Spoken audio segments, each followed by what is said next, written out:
What's up, everyone? Welcome to the Made You a Mixtape podcast. Hope you're doing well wherever and whenever you're listening to this. Now, one of the cool things about all these apps that are coming out, and we've seen this with podcasts too, you're having, not just niche podcasts, but you're having podcast apps that are coming up so you can listen to your podcast however you want and whenever and wherever you want. But it's not really that way as far as music streaming goes. You have Spotify and you have Apple Music, but that's pretty much, and Amazon as well. But yeah, that's pretty much about it. But my guest today is trying to make that a little bit different as far as the Canadian side of things goes. My guest today is Rick Levine. Rick, how are you doing today? Not too bad. It's still in the middle of the pandemic, so I still get this Groundhog Day type of thing going on. It actually is March 357th, 2020 today. But going by the Jewish calendar, it seems. It might be a leap year. The fact that 2020 was a leap year kind of just makes it feel that much longer too, I think. And it's kind of funny because when the whole thing started, I did my last concert. I don't know if you want to call it a concert. We did a performance with my band. And the next day, my wife and I took a flight to Israel to be there for 2 weeks. And of course, that was the first country that shut itself down for the entirety of the pandemic. And and since then, it sounds like it's just been like isolation since leap year. Yeah, I still remember my band had a show lined up for St. Patrick's Day, and that's when everything shut down. We're like, so I guess we're not playing tonight.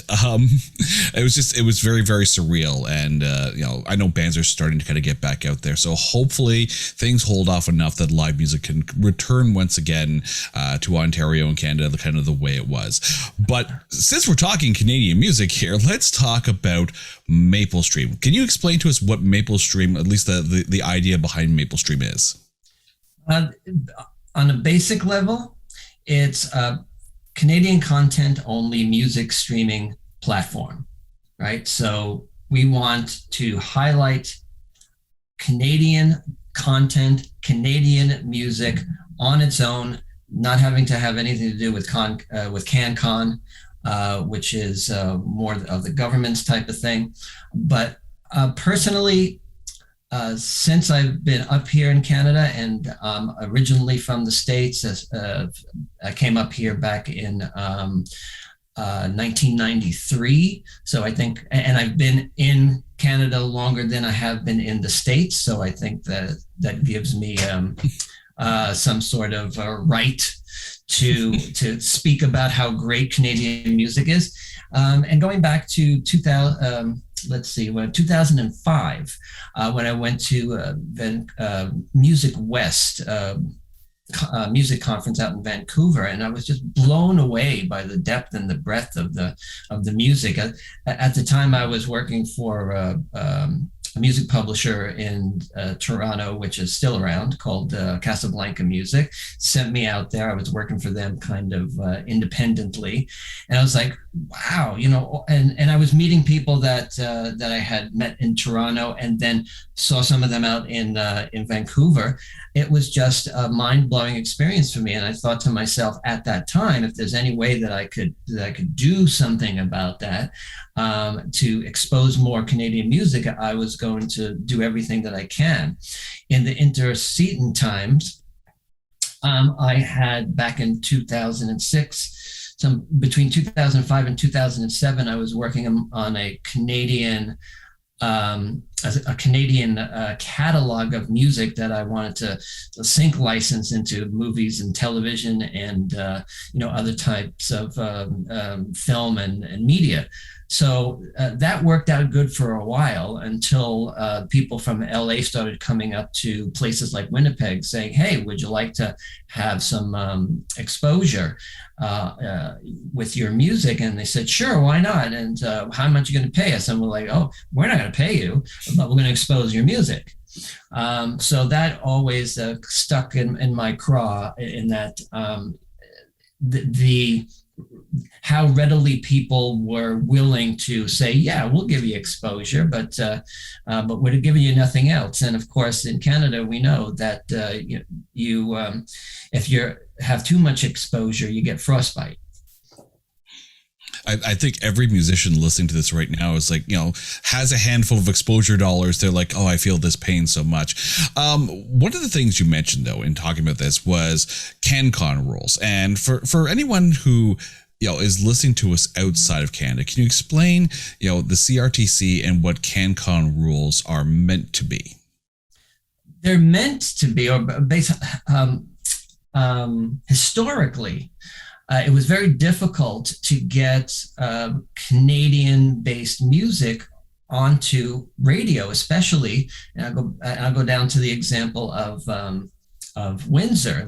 Windsor, as a Canadian city, was terribly, if you want to call it that, terribly influenced by the music that was coming across from the States. So it was difficult for artists to really compete. And it wasn't until you got the Gordon Lightfoots and the Anne Murrays and the Guess Who's and the Bachman Turner Overdrives, they were some of the first people that actually, didn't need those CanCon rules in order to get radio exposure. Today, that really doesn't have the same weight necessarily. Although there's more room on the radio dials, quote unquote, for there to be more Canadian music. But from that point, it's the streaming services don't have any of that. They're not governed by any of those rules. So I just thought, there's so much music that is going is falling between the cracks. I just had to give it a shot now. For me, now is the time to do two things. Number one is to get in sync with the technology. And number two, take control of the national music scene and say, we can make this bigger and better and better, so to speak, because having spoken to so many people, it just seems like the time is now. Time is now to create this, and the time is now to turn the paradigm on its head. This is not being created by a conglomerate of independent music publishers or record labels or anything. This is being powered by people who are tired of being on the fringes. This is for musicians by musicians. This is trying to give musicians a hand up. This is us trying to make it more economically friendly to musicians, right? There's I use the word malaise. There's a malaise about the music industry, in that if including in my own family, if you say you want to be a musician, they're like, nah, okay, fine, get it out of your system and then go get a real job. We're trying to get to the point where this is a real job. We're trying to get to a point where people get excited about seeing music, but also being paid fairly. When you think about, the slew of apps that are out there, we mentioned earlier Spotify, we mentioned Apple, and when you see it too with video streaming services, you get some where it's like a Disney Plus, where there's a massive content factory behind it, and then you get some where it's like Quibi, where even though there was content beside it, it was like there and then it's gone. But when it comes to Canadian music, to be able to have that kind of basically create a national platform for it, like you said before, back in, before, where it was really hard to get those bands onto terrestrial radio. And even then, it's very isolated. It's like, okay, so this band may be big in, Sarnia, but they've never heard of them in Winnipeg. So how important is it for a streaming service like this to renationalize the interest in Canadian music from coast to coast? It's hugely important. and I would like to, harken back to the Tragically Hip and to the Blue Rodeo. I mean, these were people that made it up big within the music industry inside of Canada, right? And I think the key being inside. There's a lot of money that flows out of Canada and goes to the States and goes to other places where people feel that you have to go out of Canada in order to make it big and then come back. I don't see any more. I don't see any more Blue Rodeos out there. I don't see any more Tragically Hips where they have that kind of influence on the culture and the media. Like to this day, you have Gord Downie as one of the standard bearers of what is the quintessential Canadian band. Sitting on a dock, to be totally stereotypical, listening to any one of those songs and knowing everything word for word in any of those songs. So there's that piece of it that we need to reestablish on the one hand, and on the other hand, we need to also make it more widely known about how great the music is. We want to keep it. We want to keep it branded nationally, but we want to export it globally. And in order to do that, we have to first, clean our own house and say, okay, here's the infrastructure that we need to create in order to make this successful. And this is why I'm going on my charm offensive. This is a big idea. By a few people with very little money and with a lot of heart. And we need every single person, every music association, every person writing a song in their basement, looking to create the next symphony. This is how we're going to make it work within Canada. When you think too about, the availability of home recording, the cost to make an album, back then, it was a lot. You had to put a lot of money into it. And even then, not always was the quality going to be kind of what you wanted it to be. Then, of course, the quality got a lot better. And now you can have that same really good studio quality recording at home. But it also leads to the explosion of content that is out there. You have everything from like full bands to singer-songwriters putting stuff out there to electronic musicians.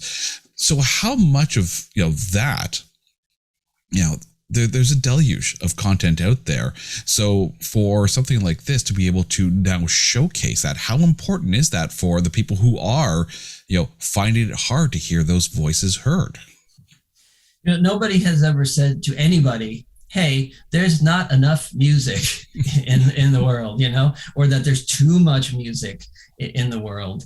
The deluge is our treasure, so to speak. I think I used that word already, but every single song has its own perspective, right? I was having a conversation with somebody a while ago when I started this whole process. The question was, what's a Canadian song, right? So a Canadian song is not just that you are Canadian or that you're from Canada, but what is the perspective of the Canadians? And again, going back to the quintessential songs of Canada, I forget the titles of songs. We Kings. We Kings, it has such imagery to it, hung with pictures of our parents' prime ministers, late breaking story on the CBC. These are things that are ingrained in people's heads, and it's more of a boomer thing. The deluge of music the more music that's out there, the more opportunity we have to unearth and have more and more people discover the songs that are going to lead us into the next generation. As much as I like all the old tunes, there's more out there that is just waiting to be discovered. Now, one of the things that you've put out there as a mandate for Maplestream is to ensure that Canadian musicians get paid. So what is the hope that Maplestream can bring to all these Canadian artists that, once they hear this, they're going to go, okay, I'm going to give you all my music, you just stream it out there? Yeah, it may turn out to be a model just like old time radio, where you need to have advertising to get the money that you need, and then share some of that money, some of the ad revenue with the musicians. I think it's a fair way to look at it. Everything is run by marketing and is run by advertising, so that might be a portion of it. Another portion of it, which is a little bit more controversial, is how much could we possibly charge for a service like this? I think it's like $4.99 for Spotify right now, and that's so cheap for the music. Like for somebody like me, and I play guitar pretty much every night, and I'm always playing songs over and over and over through YouTube or through Spotify, whatever. There's got to be a way for us to be able to make that happen and to make it more lucrative for the artists themselves.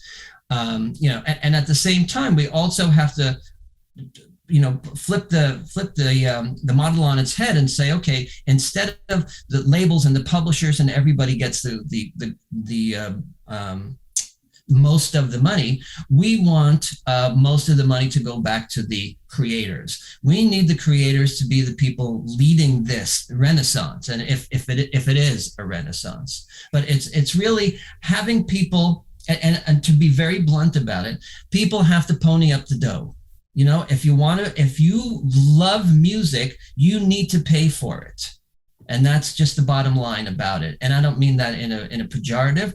I just mean it in terms of for the most important thing. Like, people spend $7 in Starbucks on a cappuccino, that they drink half of it and throw half of it away. That's the kind of thing where you have to value that music experience as well as that coffee experience at the same time and equally, because they're both equally important to you, and each of them should be monetized fairly. A lot of artists have kind of come out about Spotify and how much they pay their artists as far as per streams go. But of course, Spotify is, music from all over the world, so there's a large playing field, and of course if people kind of delve into like a little bit of this, a little bit of that, but there's so much music out there. If the idea of Maplestream is to be Canadian content only, then of course it's a smaller playing field as far as how many bands and how many musicians can actually have their music on Maplestream. So does this bode well for indie Canadian musicians to have their songs heard more, because there's not going to be as much music as in comparison to a Spotify or an Apple? Well, we're offering people another choice, and I think choice in terms of music is better than not. I think out there, how many songs could there possibly be out there that are currently being created, that are being mixed right now, and whatnot.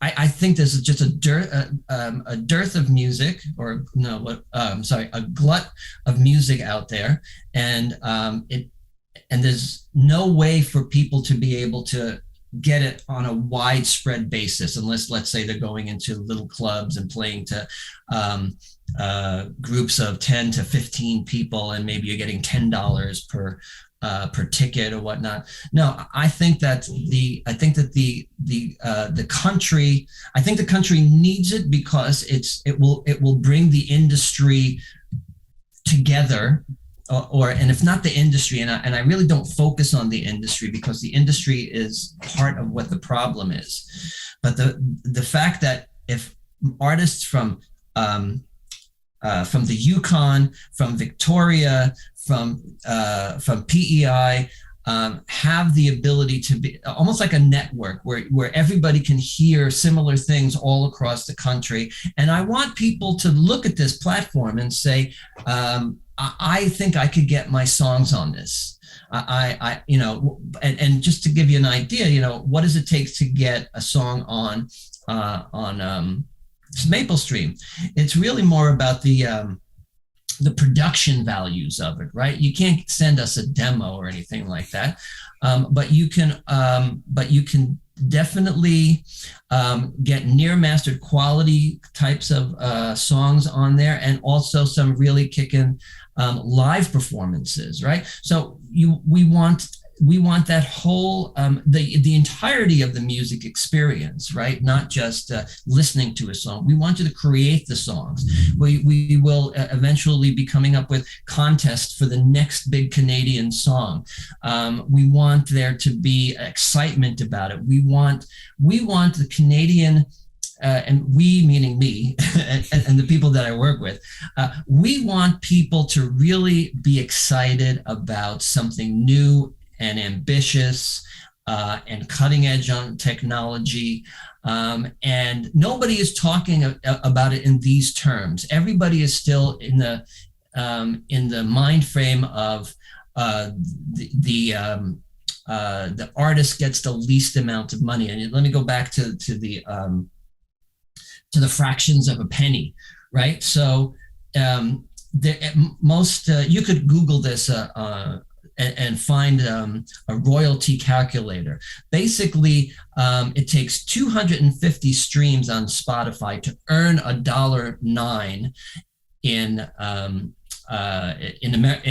U.S. currency for you to get any semblance of any kind of payback for the music that you're promoting. So it's just ridiculous, and it's time for people who are not greedy and looking to, everybody knows the stories. And if you haven't had the opportunity to watch the movie 30 Seconds to Mars with Jared Leto, you should watch it as an indictment of the music industry. So we're trying to do an end around here. We're trying to do it with people who are actually invested in the music in the music scene, as opposed to being interested in screwing the artists once again. Currently, and because you talked about how artists actually get their songs onto Maplestream, currently right now, for a band to get their music onto Spotify, they have to go through some kind of service provider, if you will, like a DistroKid or something along those lines. It's the same thing with podcasts. You have to go through a Podbean or through Anchor or something like that, and they distribute it to the different apps. Is it going to be the same way with Maplestream, or is it going to be artists submit their music to Maplestream and then Maplestream handles putting it onto the app, because it's just going to be Canadian music only? Yeah, we're looking at it to be. We're looking for it to be as widely known and as widely accepted as possible. We've currently are. Let me take a step backwards. So I started out with all this business through my company, which is called Icebox Music, which is a business music business knowledge literacy platform. What we did is when we started to put this together and started to feature artists, we put them on the Icebox Music platform on the featured artist page. And at the current time, we have up to 100 songs that are looping, so to speak, on there, like right now as we speak. And we curate it to a certain extent. We try not to be, as I think we said off the top, there's a certain amount of censorship that we're going to have to do if we think that the music is sending the wrong message or overuse of words that are derogatory to other people. That would be the limits there. We want to be completely inclusive, completely diverse. And when people send us their music, we want the best of it, and we will pretty much put most things up on the platform. And fans of this show will also, if you go to Icebox, you'll see Jenna Nation, who has appeared as a guest on this podcast before. Let's talk about Icebox for a second here, because you talk about music business literacy. So what is Icebox about, and how did that come about? I guess I could go back to 2010. at Along and McQuaid at Bloor and Ossington. And one evening they were having a demo derby. I don't know. I don't even know if they exist anymore. But you would have a supposed panel of industry people, and you sit there, and they and people come up with, let's say, 4, 5, 6, 7 songs, different artists, and the panel decides what is wrong with the song within 30 to 60 seconds of the 30 to 60 seconds of the song itself. So, and at that time, I was also starting to create music business seminars because I realized that there was a lot of disinformation about the music industry. What were copyrights? How do you register a copyright? Where do you get your royalty checks? How do you calculate that kind of stuff? And just some very basic kinds of thing in terms of ownership, in terms of publishing, And I thought to myself, here, this is an opportunity that's rife to be exploited, because people just, if you have information, and as we know, information is power. The more that you know, the more that you become knowledgeable, and when you're in the process of not being treated fairly.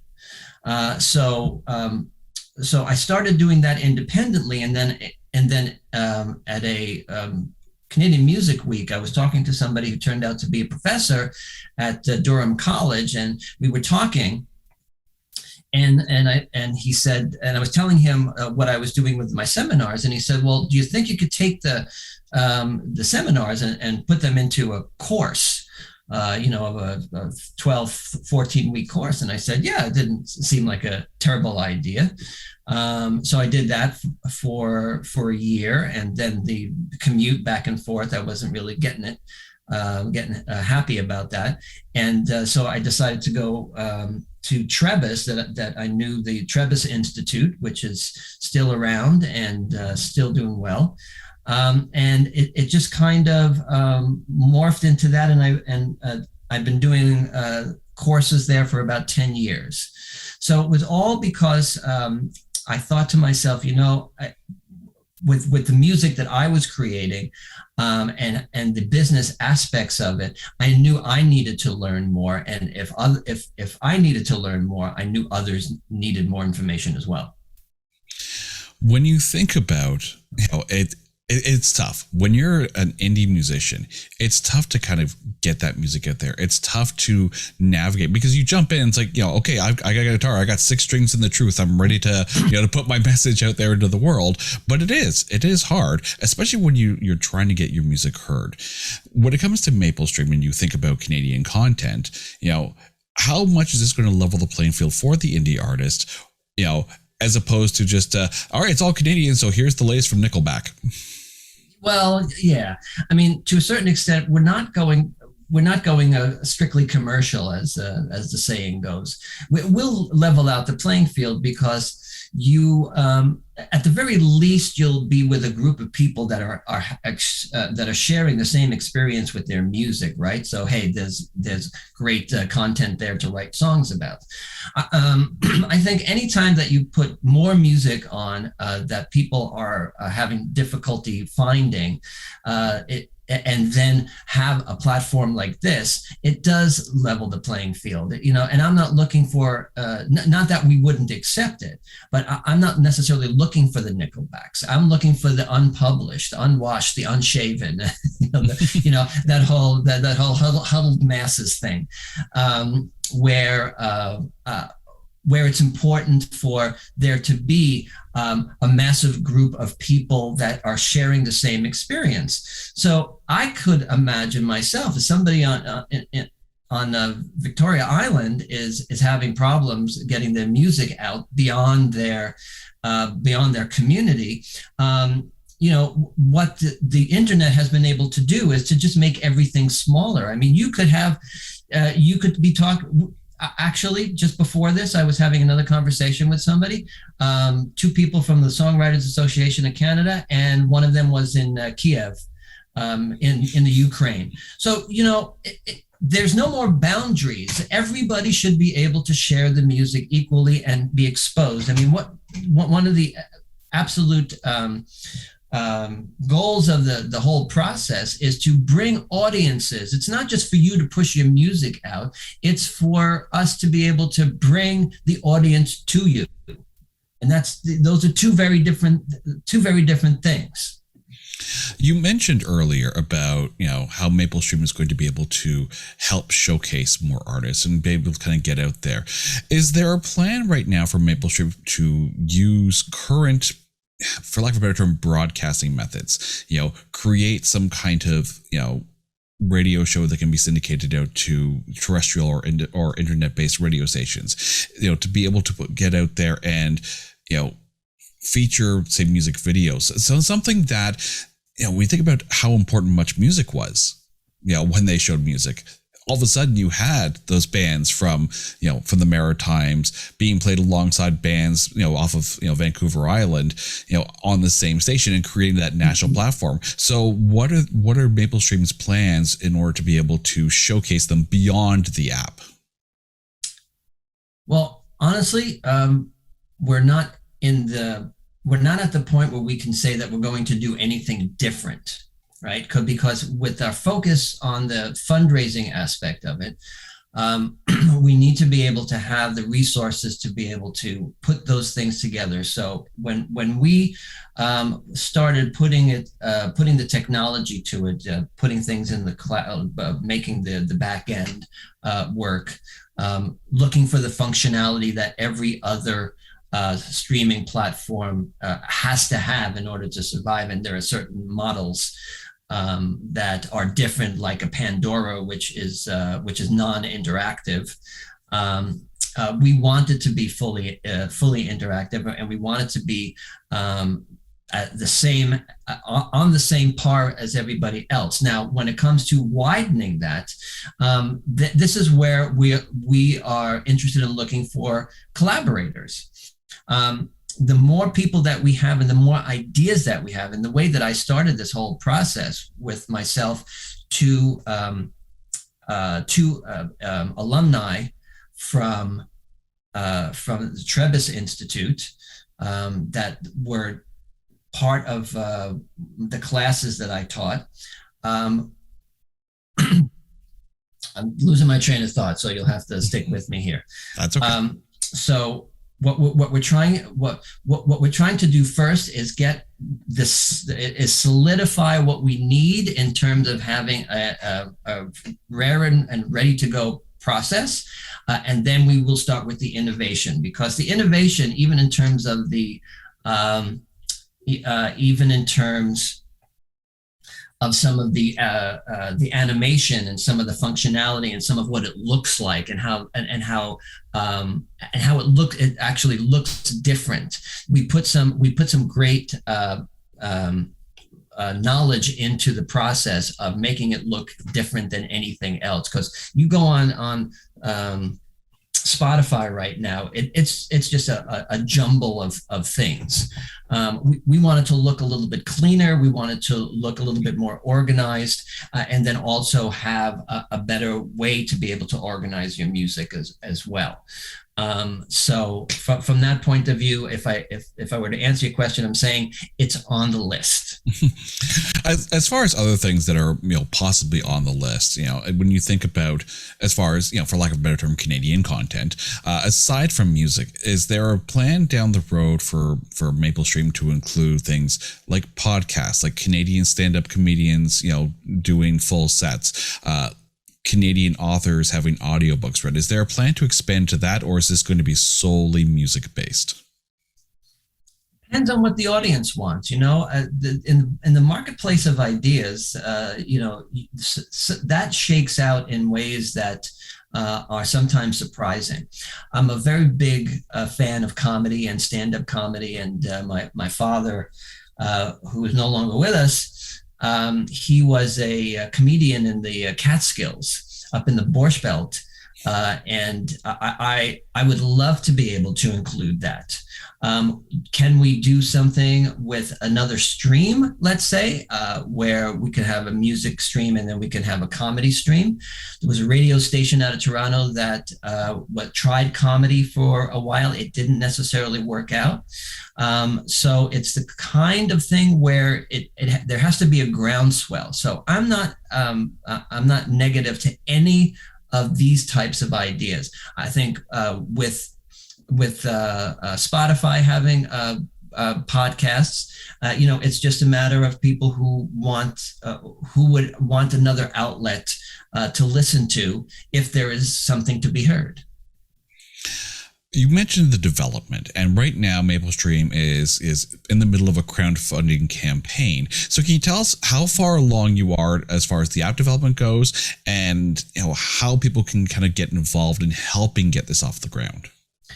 The best thing that they could do is send money, and it's like, I'm sorry, I always, in certain situations like this, as an old comedy skit from Saturday Night Live, they send all this, they send all this music up into space, Bach and Brahms and, every genre that you can possibly think of. And finally, scientists get a message back from the great beyond, and everybody is waiting for, well, what's their favorite music? And they said, and the message was, send more Chuck Berry.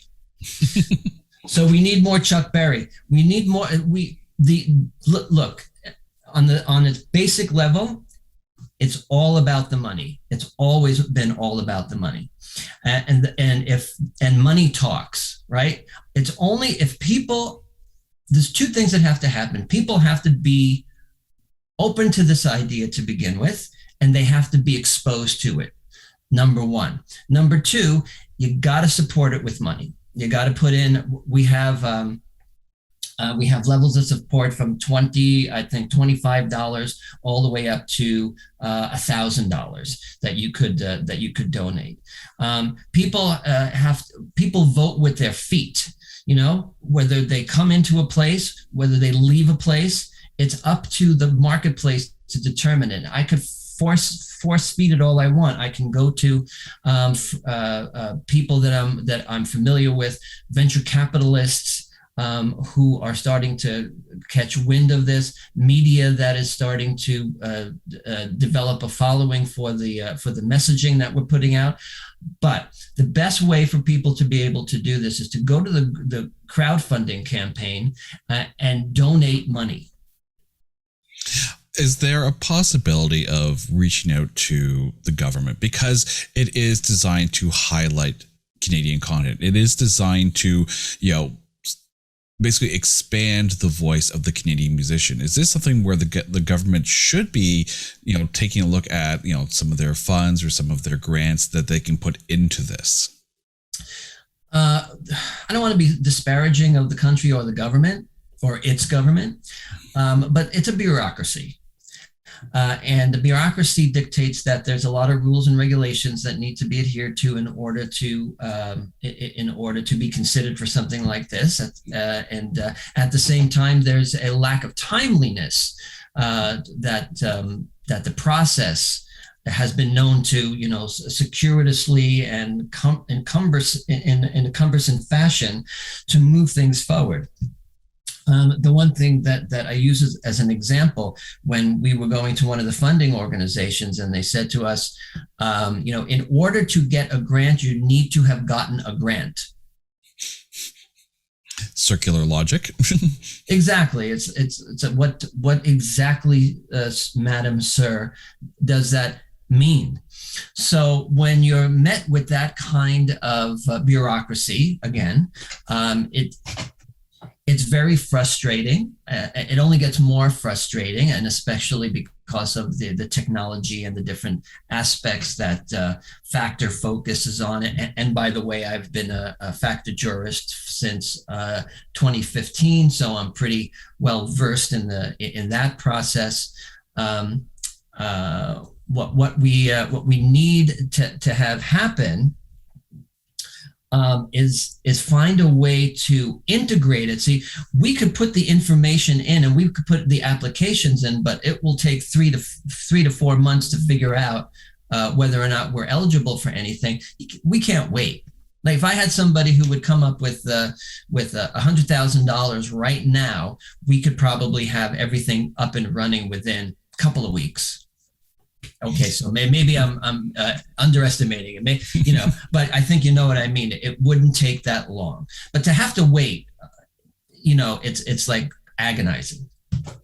Now, with every crowdfunding campaign, there are tiers. So if someone is looking to contribute to help get Maplestream off the ground, what are the different tiers and the tier rewards for that?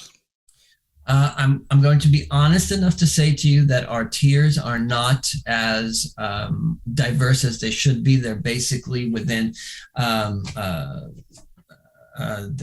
levels of $20 and then $50 and $100, $500 and $1,000. But the bottom line is you could donate any amount of money at any time. If an artist wants to donate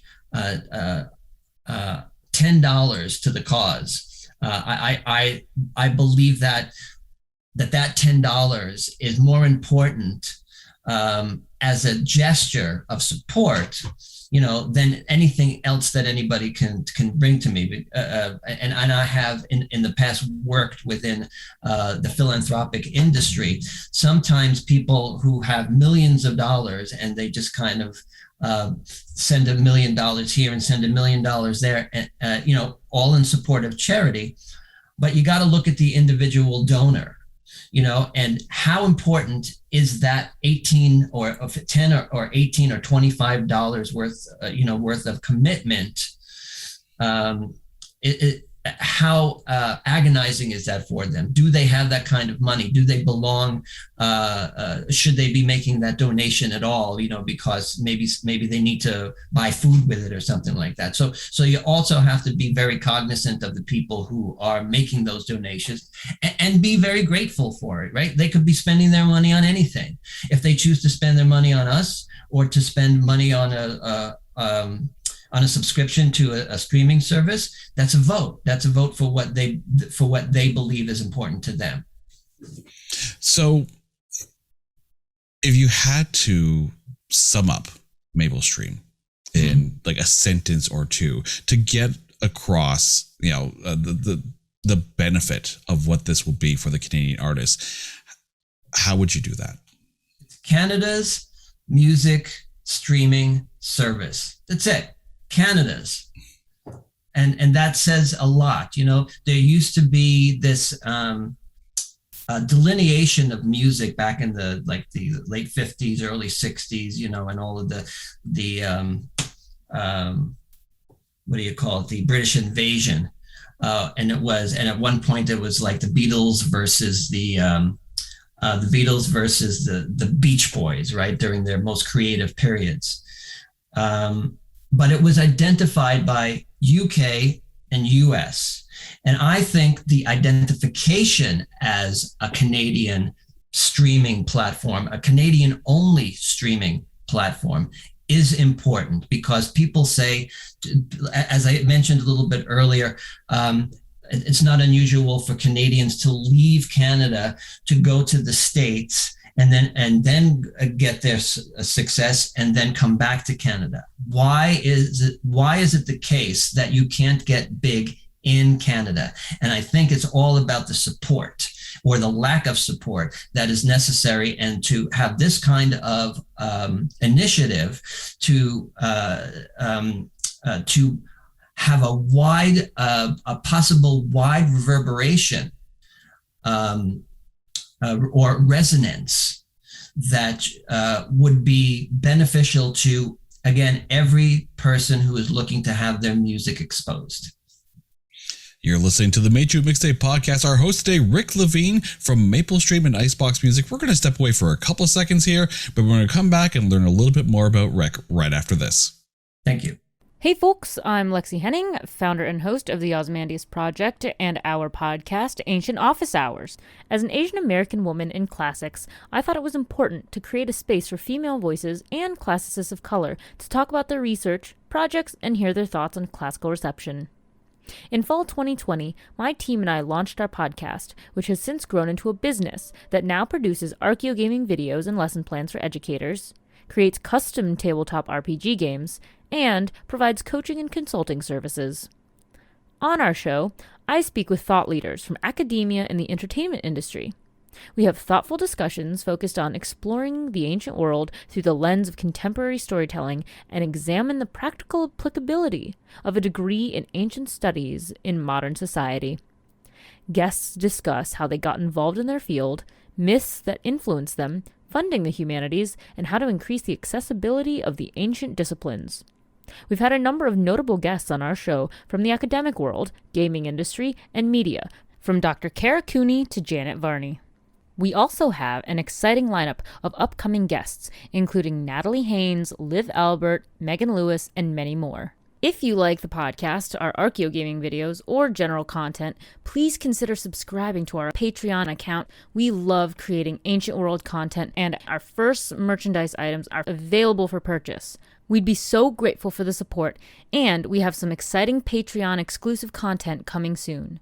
You can find us at www.patreon.com at the Ozymandias Project. Our show is available to stream on Apple, Spotify, or your favorite podcatcher. So subscribe, listen, and give us a follow on social media. You can also find more about us and our upcoming projects on our website, theozymandiasproject.com. Welcome back to Made You a Mixtape. We're talking to Rick Levine from Maplestream and Icebox, and we're going to learn a little bit more about Rick's journey. Now, Rick, you have, a long radio background that kind of brought you from the States to here. So can you tell us a little bit about that? Well, that's interesting. I could go really far back to the mid 1970s. And hopefully, I mean, I'm laughing right now because I know exactly what I'm about to say. One of my cousins who lives in Boston, one of my favorite cousins when I was a kid, I noticed that she knew every word to every song, and because I admired her, and because she was my cousin, so I loved her, so I love her as well. I said, so there's something going on here with this music thing that she's interested in, and maybe I should get on board as well. But at the same time, I was always fascinated by radio, and I remember one of my first vivid memories of music is back in 1967, listening to my father, I believe it was, turned on the radio, and we were listening to Elvis's Hound Dog. And and kids obviously gravitate to something that makes them feel good.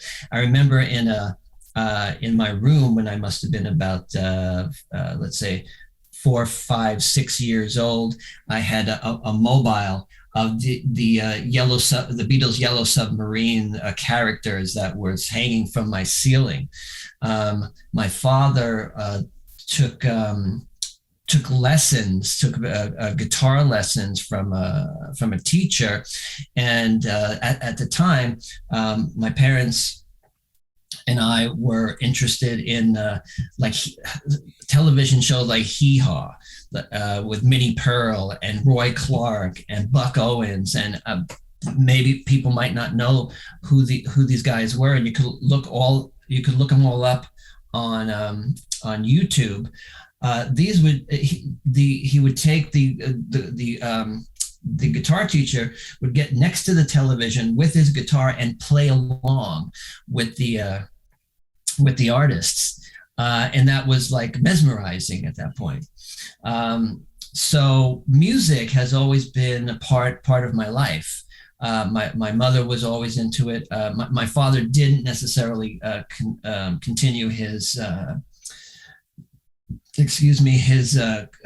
teaching or his learning of guitar, but always having music in the house, and not just regular we had some of the oldie stuff. We had the Sinatra stuff. We had the Osmonds, the Donny Osmonds, and then we listened to them.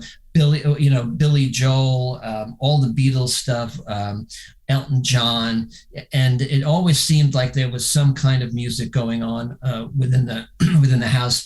My father would come back some days after work, having gone to a record store and picked up the latest 45 single, and it became something that I was gladly and willingly inculcated into the process of music. I don't know if any of you have ever gone into a house where it's like dead silent. There's no music. Maybe a little radio in the background. But look, when I started my process of going into the whole music industry, it was when I was going to Rutgers University, and I decided that I wanted to be a DJ on the radio station because of all of the things that I had learned, all the lyrics, how much it meant to me. And I was a DJ at one of the radio stations on the campus. And then from that point of view, after I graduated, I started working for a radio station at the Jersey Shore, which had a reach into the lower Manhattan market. And the radio station was in the spring, it was a little field of dandelions with like a 50,000 watt antenna that you could see for miles around. And I just never got that longing out of me to want to be into the music industry. It wasn't always about me wanting to be a musician. It was about me wanting to present music to people, because I guess I thought that I had as much musical taste as anybody else. I'm pretty eclectic. I'll listen to pretty much anything. My son is 22. My daughter is 26. So they're always introducing us to new music. It's like an ongoing lifelong learning process. And the problem with the boomers, as I am quite a boomer, we kind of get stuck in our rut. How many times can you play Brown Sugar by the Rolling Stones? And the answer of that question is forever, because we always go back to it around the bonfire, and this is bonfire season. So I always wanted to be able to present, and then I started getting into writing music, and I always wanted to have that 360 aspect of it. I wanted to be able to listen, I wanted to play it, I wanted to write it, I wanted to perform it, and now to have the option to make a contribution to a country's culture. And music industry, to me, I'm like flabbergasted that this could become something. As someone who has been in radio and been able to help bring that music to the ears of your listeners, kind of thing, one of the things I've always been fascinated about is the telling of the story. So how important is it to know the story behind the artist, and how much do you enjoy actually, helping artists tell those stories to the audience? Part of that goes back to that music literacy.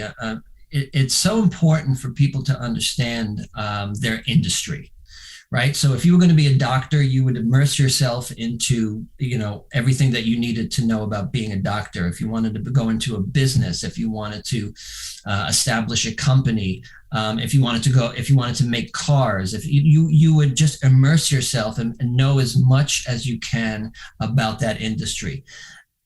I think maybe I'm wrong, but only in the music industry, all they need to be in it is to have, like you said, 6 strings and the truth. That's all you need to get into it. So everything that goes from that vantage point becomes collaboration. Everybody that you collaborate with, whether it be a venue owner, whether it be somebody that you start writing with, it gives you that sense that you're bigger than yourself, that you need help in order to do it. You need you need mentors, and you need people who have more knowledge than you, so that you could then pass knowledge along to individuals. Helping people, is just in general is one of the most important things that you can ever do. Helping somebody along, the difference between a hand out and a hand up. You're always looking for a hand up. So the music industry is one of those things where you can make yourself a big impact, but there are so many cautionary tales within that. That's another area that you need to be cognizant of, because people are very willing to exploit you and exploit your creations without regard for without regard for the damage that you might do to those people or to that process. You mentioned earlier too about doing these music seminars, these music business seminars. So for anyone who's, wanting to attend, what are they going to learn from these seminars?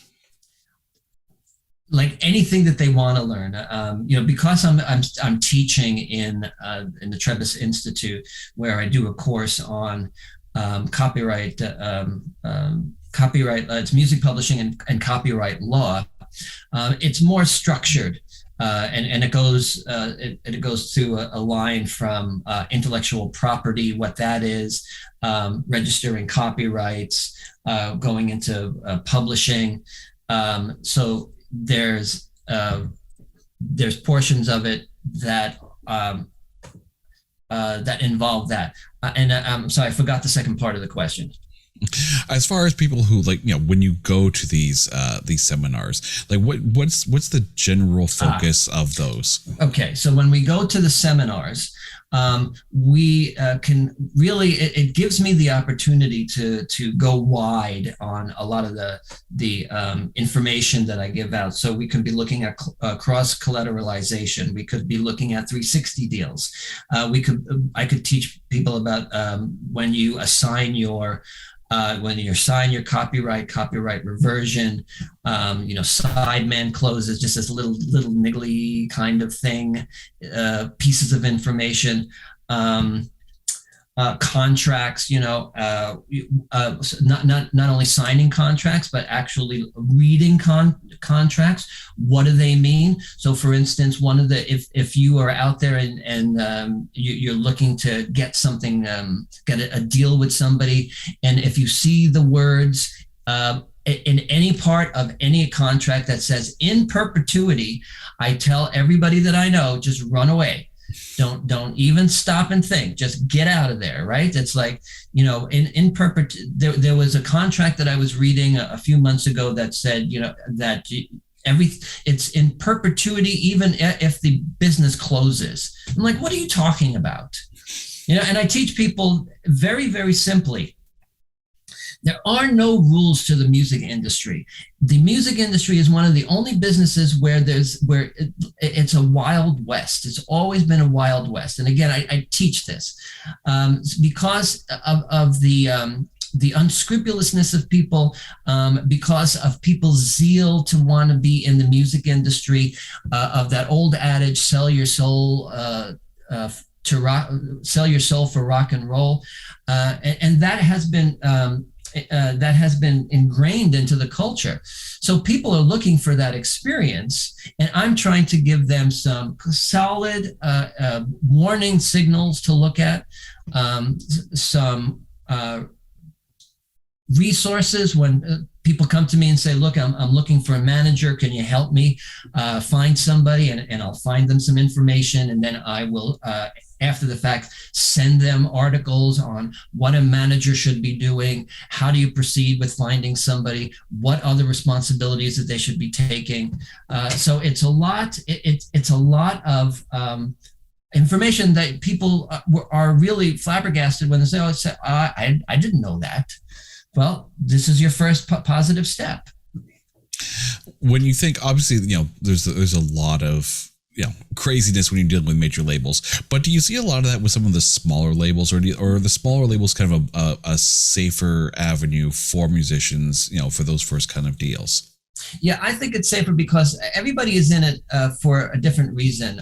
Everybody wants to go and make it big, certainly. And when they started coming up with 360 deals, it just seemed like a cash grab, after the fact that there was no more that there was no more physical product. But when you look at it, if you look at it on scale, and to be able to create a business model out of that, I think that it can work. I think that it can work in a way where everybody understands that we're in it. We're in it together. I think the first 360 deal was with Madonna, right? So you're talking about superstars and things like that, where you're talking about millions and millions of dollars. But when it comes down to a smaller sample of it, that it makes more sense. So if you're needing that money, and everybody is in it, and everybody is genuine, and everybody is going towards the same goal, I think it can work.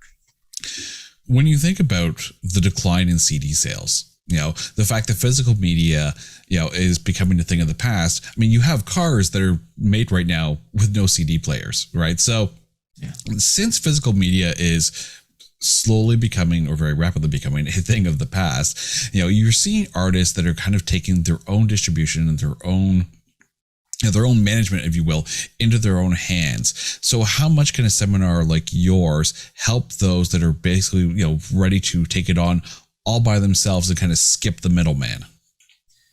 It's pretty easy to do. I mean, you could basically take the music that you have recorded right now, and you could just bypass everything and just go for a distribution deal. Right. So it's basically, and the distribution deals, there are some great companies out there that I've seen contracts for that they're like legit, and they know what they're talking about, and they're transparent, which is a very interesting point, making sure that if you can trust somebody.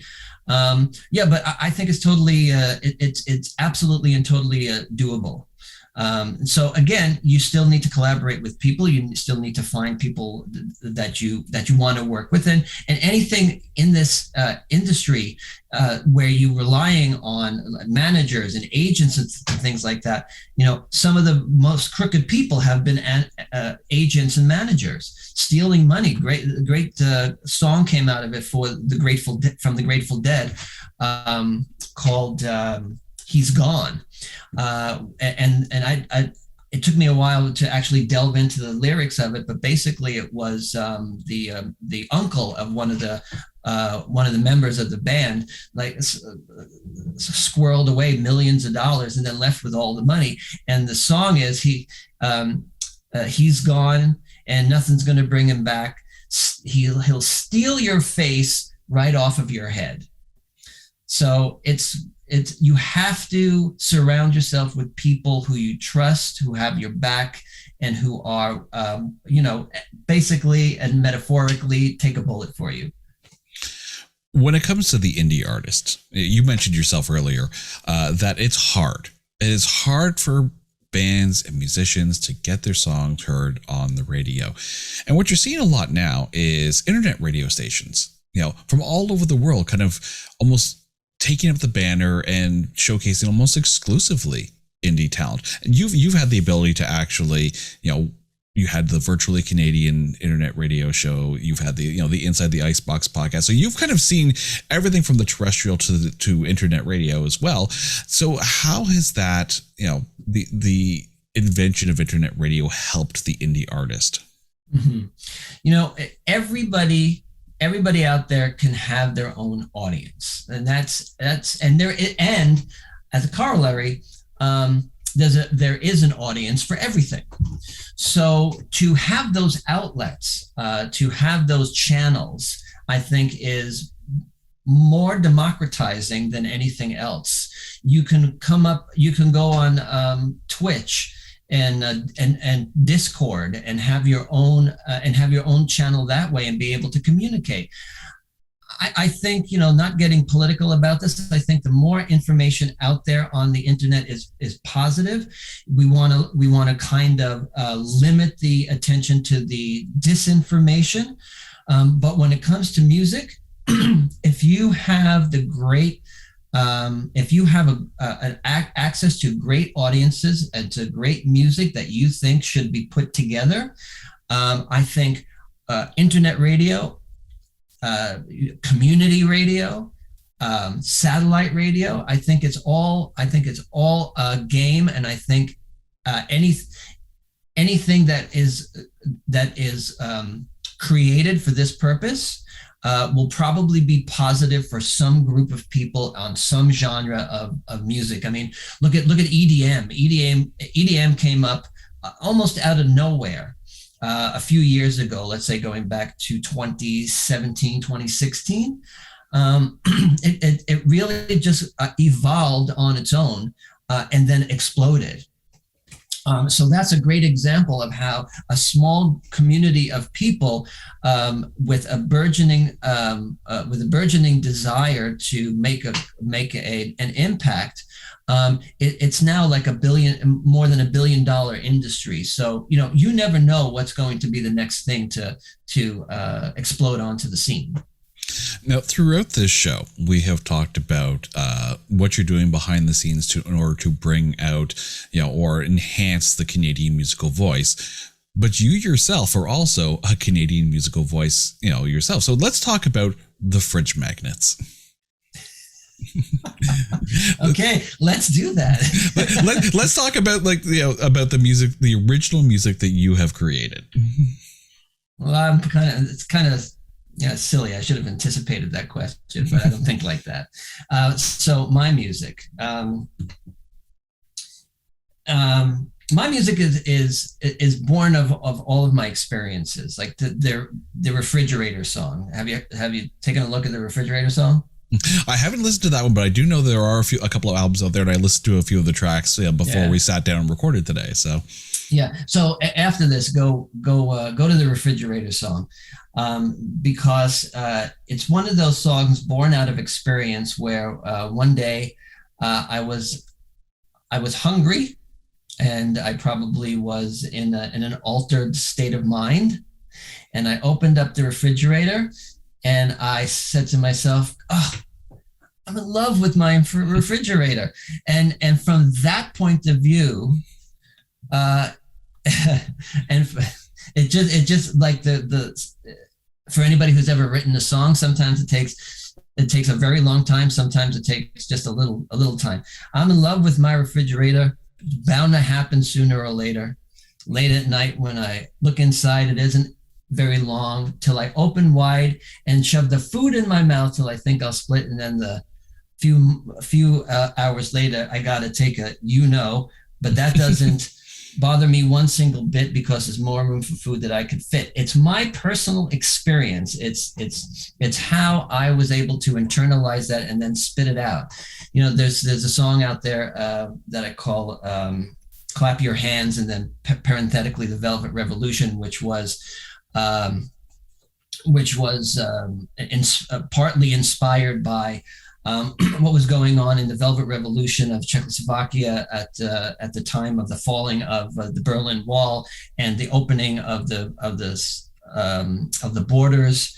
And I'm actually in a process of going back to some songs that I haven't played for years, like my own songs, and finding that I still have the muscle memory, no matter when the last time was that I played any of these songs. Each of the songs to me are pictures. They're portraits. They are something in time. So I'm from New York City, from the Bronx, but spent a lot of time in downtown Manhattan.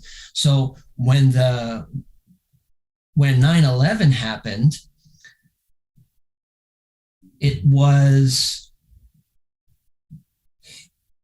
I wrote a song that juxtaposed two different things. It was what happened with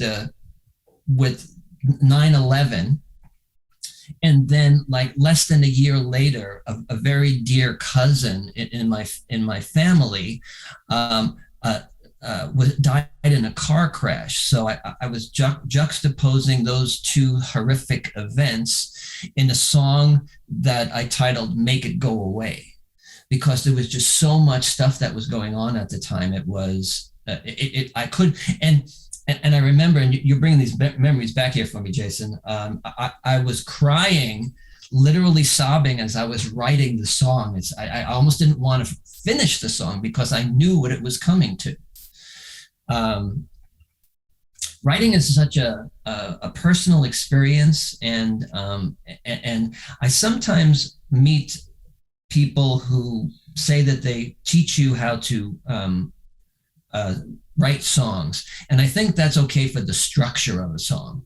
I don't want to be disparaging of people who teach that kind of thing, but from the idea of a structure, it's pretty much, you know, a chorus, verse, chorus, right, and then out.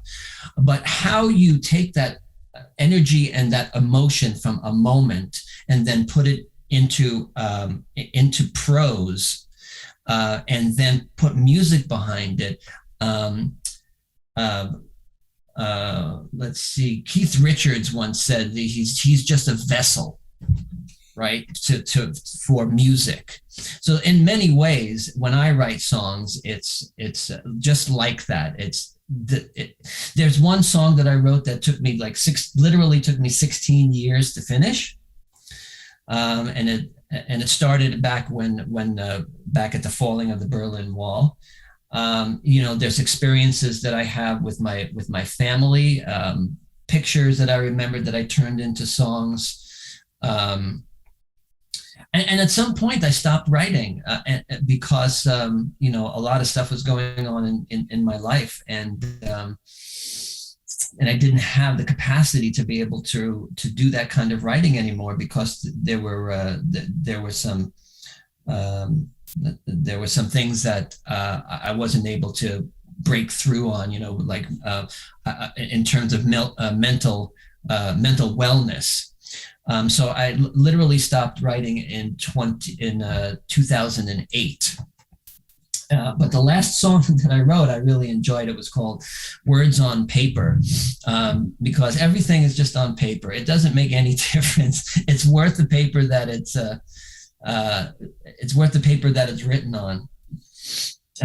Last verse of the song was the story about the paper, about the story in the paper about the president. He had no idea where all the money went.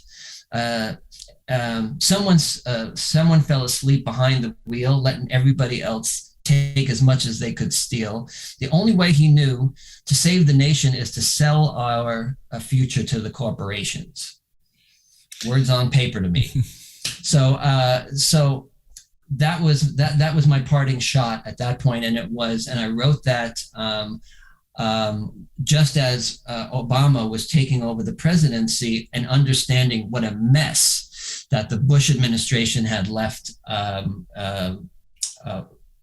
Obama to clean it all up. When you consider, you know, all the shows that you've played and then the songs that you've written and the fact that you've gone through that process, how do you feel that has helped you relate to the artists that you deal with Icebox and the ones you hope to deal with Maplestream? Mm-hmm.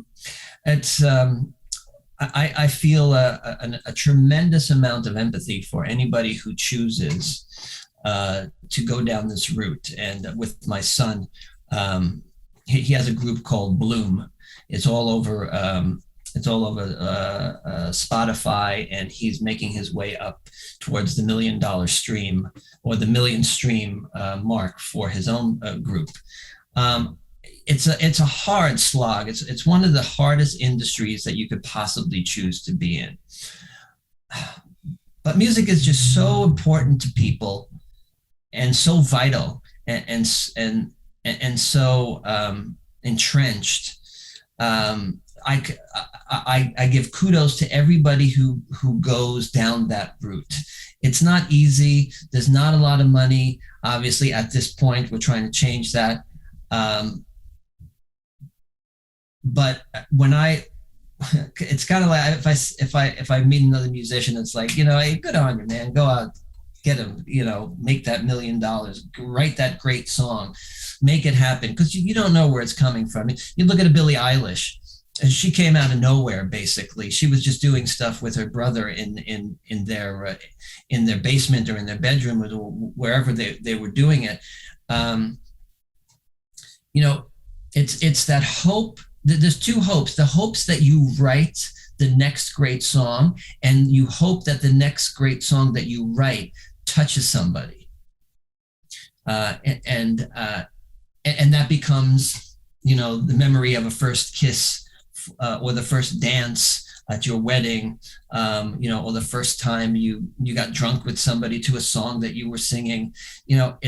I empathize with the entirety of the experience, and I just hope that I can make it a little bit better for everybody who comes. Because listen, musicians are born every day. They just don't know it until it comes to fruition. So you got to treat every single person with the respect that they deserve, because everybody has the opportunity to make a difference. You mentioned that musicians are born every day. So when were you born a musician? Obviously it's not at birth, but when were you born a musician? When was it, that first time you heard a song that all of a sudden it clicked, like this is for me? It was Elvis. It was definitely Elvis Presley. I would say he started it all, but you have to. It was Elvis on one part. It was always having the guitar in the house when I was little, knowing, like imagining, understanding what could be done with it. I actually started taking guitar lessons when I was 12 years old, and then broke a bunch of fingers that prohibited me obviously from playing. And then I didn't pick it up again until I was 19. And now it's become part of my personality, part of my psyche. It's one of those things that I've been playing now since I was 16 years old, at the very least, if you don't include those earlier years. It's next question, please. Well, this might be the perfect point to jump into the big question of the show. So if you, yes. Rick Levine, had to introduce yourself to a total stranger, but instead of saying, hi, I'm Rick, you handed them a mixtape. And on that tape are songs that tell the story of you. What songs are on that tape, and why are those songs there? Okay, so you can see this. Oh my God, you put it on a cassette. I love it. No, it's not. It's not what I put on the cassette. My wife and I went through a courtship where I was still in the States, still in New Jersey. And I would say there was probably about a dozen tapes over the course of 2 to 3 years that carried the story of the courtship. And I would give this tape to anybody, because these are the songs that, and the name of it, we even named it, I even named it, it's called Anticipation, because we were anticipating being with each other. So some of the songs that are on this mixtape that I would want people to know about me is the love that we shared over the course of the courtship, the hopes and dreams that we had in these mixtapes, and the songs that's there, like and again, these are all classic rock songs. Songs like "You've Made Me So Very Happy" by Blood, Sweat and Tears, or "Tempted" by Squeeze, or "Black Magic Woman," basically referring to each other. A song called "Wake Up Next to You." Then there's a song from the Grateful Dead that was a song about the father and a little girl, called "I Will Take You Home." Just that sense of somebody enveloping you and making you feel safe and making you feel warm and wanting to be with and wanting to share things with. But at the same time, you also want to be careful of relationships because they're very fragile. Like songs like "A Careful Man" by Jim Croce, or "Bridge Over Troubled Waters." You know, "I will lay me down for you," or let's see, we got Billy Joel here. There's a song by an old folk singer by the name of Damaged Goods, understanding that we all have baggage that we carry around with us, and nobody is pristine and nobody is perfect, and relationships are exactly that. And a great Jackson Browne song called "Looking Into You." So looking into the person that you are looking to become one with.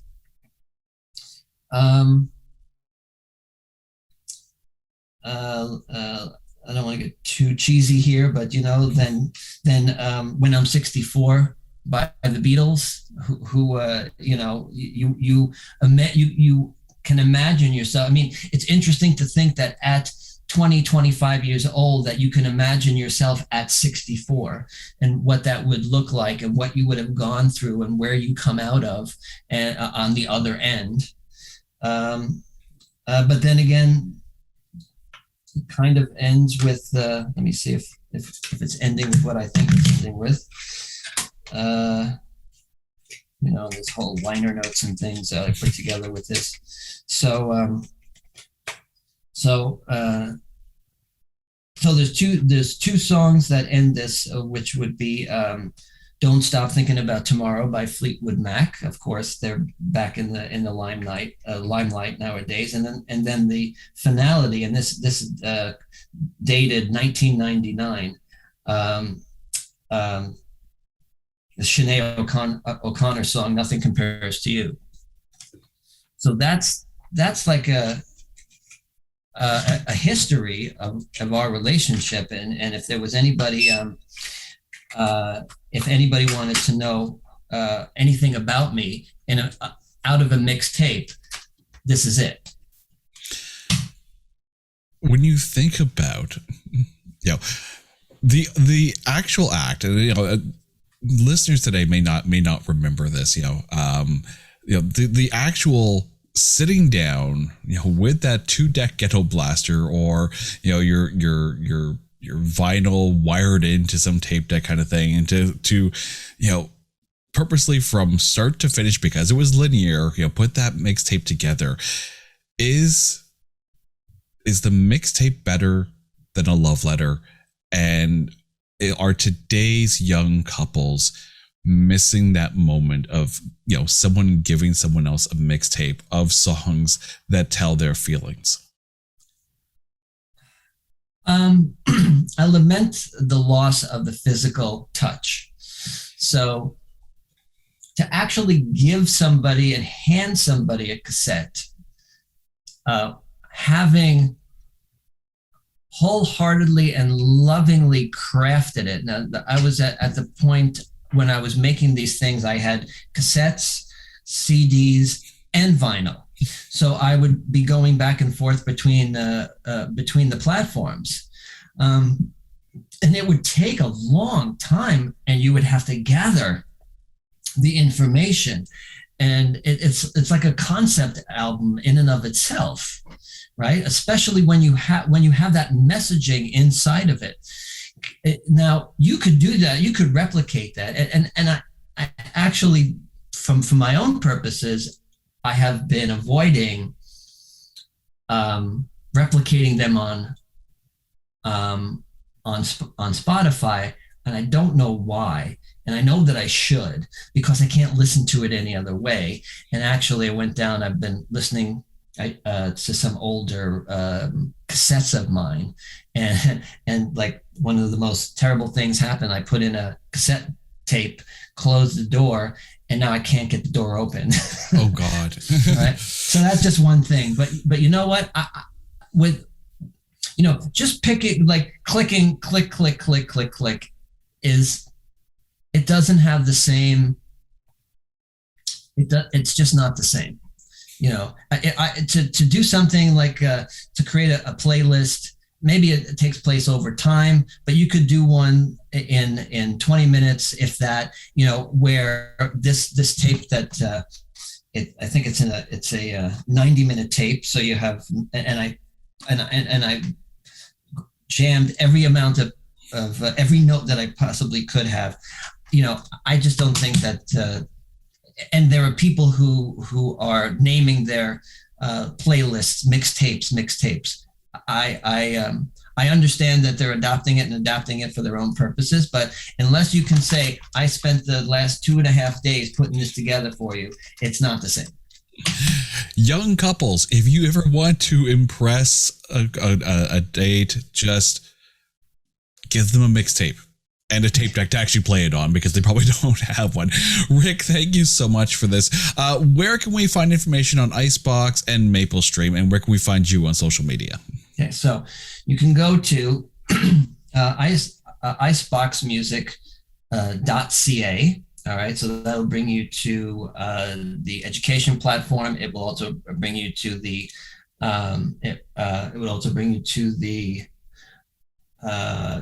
featured artist page. You could get in touch with me directly at rick@iceboxmusic.ca. You could also get in touch with me at maplestream@iceboxmusic.ca. So anything of that will bring us along. We're also on